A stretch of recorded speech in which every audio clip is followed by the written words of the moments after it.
The mayor of Clarksdale. I am the mayor of this city. I am here for a purpose that God has put on my heart.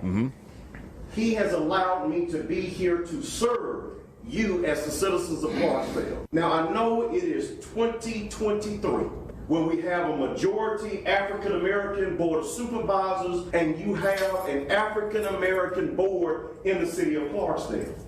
There is still a fight. Now, you can see it in Jackson, Mississippi. The legislation is very clear. I don't have to tell you what times we're in because the battle is still present. Whether you're in Jackson, Mississippi, or if you're in Clarksdale, Mississippi, dealing with Floyd Ingram. Now, we live here, and I have dealt with Floyd Ingram personally, and I have watched the destructive pattern that this man is doing in this great city. Some of this is just outright racist. That is the mayor of Clarksdale, the former representative Chuck Espy. And with me is Wyatt Emmerich, who is the president or the publisher of Northside Sun and other papers across the state. Good morning, sir. How are you? Good morning. Can you hear me? Well, I when can.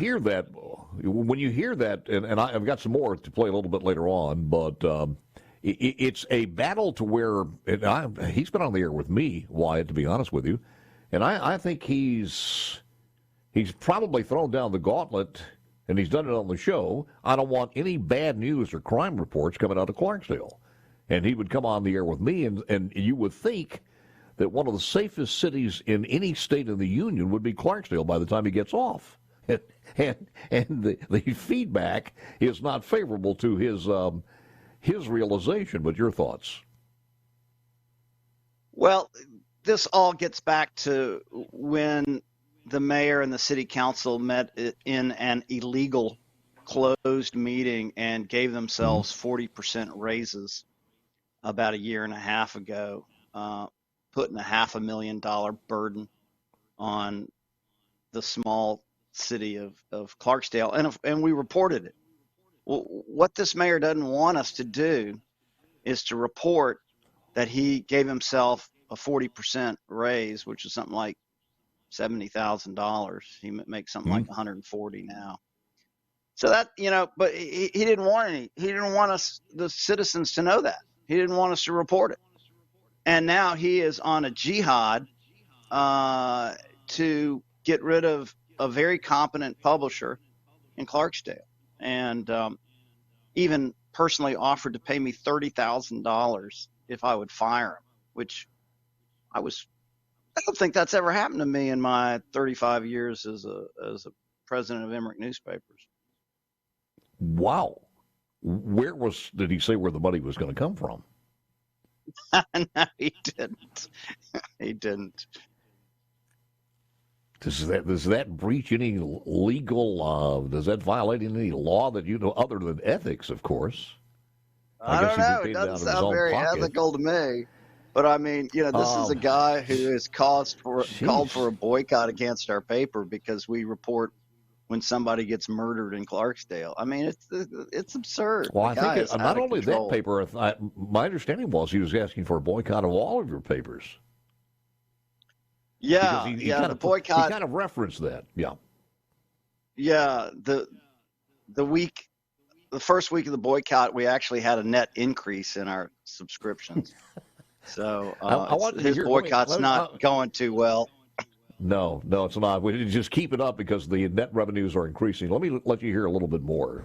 And some of this is just because he is a hateful person. But just to show you that he has a wicked track record, listen to some of the items that is going on. He's flanked by Wyatt Emmerich. He is the owner of the Clarksdale Press Register. Mr. Wyatt persists to stand with Mr. Ingram. But I just want to tell you some of the destructive nature that has occurred in this city. People talked about all the time different restaurants opening in Clarksdale. The Rick Ross family, they decided to open Wingstop here in this city. Floyd Ingram decided to bury that story in the paper. A historic moment for the city. I got to tell you, man, that is really fodder for Babylon B. It really is. You got a chicken that wings pretty place much come says up, it all. and it's not frustration. Yeah. That says it all right there. I mean, really, I would be embarrassed if this is.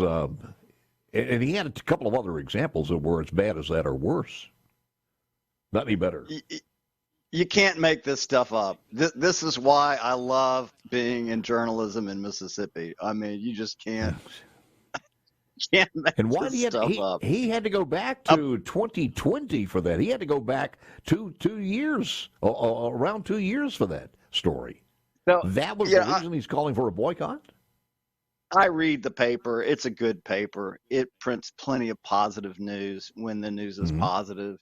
It doesn't shirk from printing crime when crime is occurring, and it is occurring. And we certainly don't shirk from printing when the mayor and the city council. I mean, that's just unheard of for a bunch of public officials to put that kind of burden on a small town and give themselves 40% raises. That's unheard of. And that's what he's mad about, is he can't run Clarksdale like his own personal fiefdom. So he's trying to use race, right, and label our paper racist in order to basically trick the people, right? And it's not working, and it's driving him nuts that it's not working. And so what has he got? We didn't put the new wing place on the front page. What did he call it? Yeah. An historic moment for the city of Clarksdale. Yeah. A new wing restaurant. That's all he's got? Really? Seriously? Yeah, if that's your historic achievement in the city of Clarksdale, you don't need to run for a re-election. But here's the other part of this, Wyatt, that is a little bit disconcerting.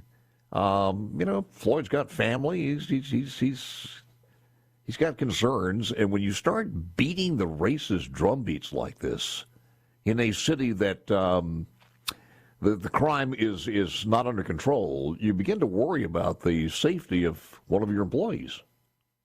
Well, let me say, first of all, thank God we're not in Russia, Turkey, or Venezuela, where Floyd would have where the mayor would have had Floyd arrested and thrown in jail for insulting the mayor.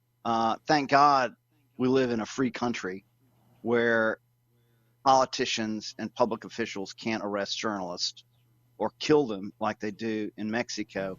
Yeah, I mean, I think this is absurd. I laugh at it, but let me tell you, Floyd Ingram is very upset. He's worried. His wife's worried. He's worried for his safety. Yes. He doesn't think this is a laughing matter at all. And I've done my best to try to encourage Floyd to stay the course, that he's got a civic duty, a journalistic duty, and so far he has stayed the course. But he's the hero in this situation, and Mayor Espy should be ashamed for what he's doing. There is some commonality of what's going on in Jackson, Mississippi, with the state legislature trying to put some things in place as far as the crime and also the water situation in Jackson. And every time you make a move, there are calls of racism. They have no other alternative or no other plan on the table other than just to say this is racist. We don't want it. You're usurping the power from the city of Jackson. But some commonality there. Let me play a little bit more of this. And that was in July of 2020. December 2020. Here we had a wonderful moment. There was a street by the name of Confederate Street. The citizens got together and we renamed it Faith. And you know what he chose to do? He never wrote the story about it and refused to write a story about faith. But citizens have a right to know through a written publication when a street name is changed. For safety reasons, while this individual... I love this, because I think I know where that street is. It's just one little byway streets, so he changes it from Confederate Street to Faith Street. You think without the publication of the paper, the people wouldn't be able to get back home anymore because they would be confused. You cannot make this stuff up. More coming up in a moment or two with Wyatt Emmerich. It's media versus the madness of politics and the mayor.